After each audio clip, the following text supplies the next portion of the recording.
cosmology, and culture, hit subscribe and make sure to hit the bell icon.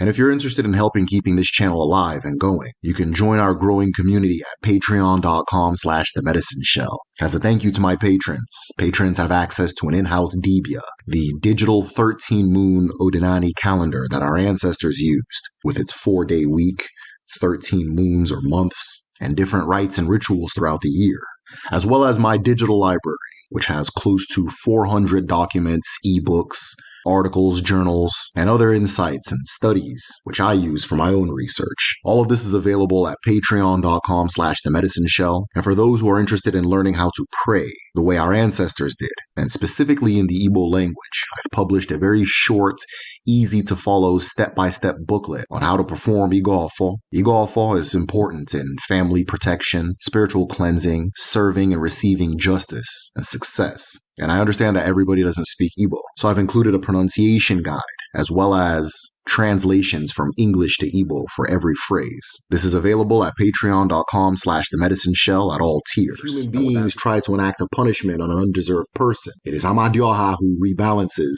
the scale for the innocent person by rescuing them or smiting those who committed an abomination to justice against an innocent person. Many cases concerning Amadioha are violations of Iwala, the laws of the land, as Anna is his wife and source of his authority. But unlike his consorts, punishment by Amadioha is pinpointed to the exact person who got away with the crime, rather than the destruction of an entire community or lineage, the way Anna typically handles violations of the same crime if gone unrectified. Amadioha is better able to pinpoint an offender when an injustice is committed and there is no confession or the guilty party is not found. It is Amadioha who is summoned to seek the guilty individual and exact a precise justice.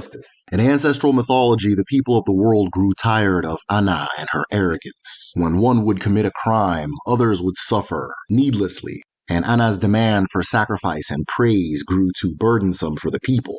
In anger, the people deposed Anna as the queen of the world. But as she was the source of justice for the people, without her at the helm, the people were lost.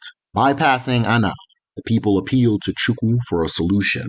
After hearing the appeal of the people, Chukwu brought forth Amadioha, who would hear trials with a fair ear, carry them into battle successfully, and attend to their hunger for justice with mercy, patience, and discretion.